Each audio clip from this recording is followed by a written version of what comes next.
बिस्मिल्लाहिर्रहमानिर्रहीम। अस्सलामु अलैकुम वरहमतुल्लाहि वबरकातुहू। सूरह बकरा आयत नंबर 67 to 74, तर्जुमा और तफसीर।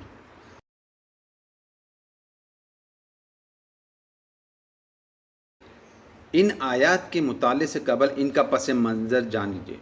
बनी इसराइल में आमिल नामी एक शख्स कत्ल हो गया था और कातिल का पता नहीं चल रहा था। अल्लाह ताला ने हज़रत मूसा अलैहिस्सलाम के ज़रिए से हुक्म दिया कि एक गाय ज़िबा करो और इसके गोश्त का एक टुकड़ा मुर्दा शख्स के जिस्म पर मारो, तो वो जी उठेगा और बता देगा कि मेरा कातिल कौन है। बनी इसराइल की तारीख़ में हमें मौजज़ात का अमल दखल बहुत ज़्यादा मिलता है। ये भी इन्हीं मौजज़ात में से एक मौजज़ा था। गाय को ज़िबा कराने का एक मकसद ये भी था कि बनी इसराइल के कुलूब व अज़बान में गाय का जो तक़दीस रसाख हो चुका था उस पर तलवार चलाई जाए। और फिर इन्हें यह भी दिखा दिया गया कि एक मुर्दा आदमी ज़िंदा भी हो सकता है। इस तरहबस बाद दुल मौत का एक नक्शा इन्हें इस दुनिया में दिखा दिया गया। बनी इसराइल को जब गाय ज़िबा करने का हुक्म मिला तो इनके दिलों में जो बछड़े की मोहब्बत और गाय का तक़दीस जड़ पकड़ चुकी थी।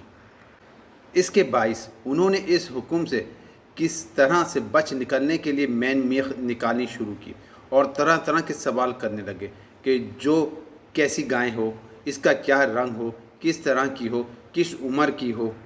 बिलाखिर जब हर तरफ से उनको घेराव हो गया और सब चीज़ें इनके सामने वाज़ह कर दी गईं, तब उन्होंने चारों नाचार बादल ना खौस्ता इस हुक्म पर अमल किया। अब हम इन आयत का एक रवां तर्जुमा कर लेते हैं। और याद करो जब मूसा ने कहा अपनी कौम से कि अल्लाह तुम्हें हुक्म देता है कि एक गाय को ज़िबा करो। उन्होंने कहा, क्या आप हमसे कुछ मजाक कर रहे हैं? क्या आप ये बात हंसी मजाक में कह रहे हैं? फरमाया, मैं अल्लाह की पनाह तलब करता हूँ इससे कि मैं जाहिलों के से काम करूँ। हंसी मजाक और तमस्खरा और अस्ताज़ा तो जाहिलों का काम है और अल्लाह के नबी से ये बईद है कि वो दीन के मामलात के अंदर इन चीज़ों को शामिल कर ले। उन्होंने कहा, अच्छा ऐसी ही बात है तो हमारे लिए ज़रा अपने रब से दुआ कीजिए कि वो हम पर वाज़ा कर दे कि वो कैसी हो। हज़रत मूसा ने फरमाया, अल्लाह ताला फरमाता है कि वो एक ऐसी गाय होनी चाहिए जो ना बूढ़ी हो ना बिल्कुल बछिया, बुढ़ापे और नौजवानी के बैन बैन हो।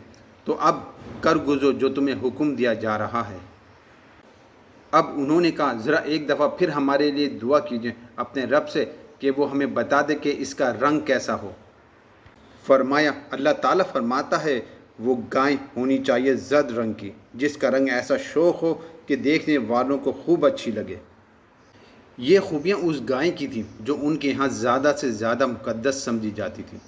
अगर पहली हुक्म पर वो अमल पैरा हो जाते तो किसी भी गाय को ज़िबा कर सकते थे, लेकिन यके बाद दिगरे सवालात के बाइस रफ्ता रफ्ता इनका घेराव होता गया कि जिस गाय को तक़दीस का तासुर इनके जहन में ज़्यादा से ज़्यादा था उसी को फोकस कर दिया गया। आयत नंबर 70, उन्होंने कहा, ज़रा फिर अल्लाह से हमारे लिए दुआ कीजिए कि वो हम पर वाज़ा कर दे कि वो गाय कैसी हो, क्योंकि गाय का मामला यकीनन हम पर कुछ मुश्तबा हो गया है। हमें गाय के तायुन में इश्तबा हो गया है और अगर अल्लाह ने चाहा तो हम ज़रूर राह पा लेंगे। फरमाया कि अल्लाह फरमाता है वो एक ऐसी गाय होनी चाहिए जिसे कोई मशक्क़त ना ली जाती हो, ना वो ज़मीन में हल चलाती हो और ना खेती को पानी देती हो। वो सही सालिम यक रंग होनी चाहिए, उसमें किसी दूसरे रंग का कोई दाग तक ना हो। उन्होंने कहा, अब आप लाए हैं ठीक बात, अब तो आपने बात पूरी तरह वाज़े कर दी है। तब उन्होंने उसको ज़िबा किया और वो लगते न थे कि ऐसा कर लेंगे। अब वो क्या करते? सवालात करते करते वो घेराव में आ चुके थे, लिहाजा बादल न ख्वास्ता वो अपनी मुक़द्दस सुनहरी गाय को ज़िबा करने पर मजबूर हो गए। यह वाक़े की तरतीब तौरात से मुख्तलिफ है और ज़िबा बकरा का जो सबब था वो बाद में बयान हो रहा है, जबकि तौरात में तरतीब दूसरी है।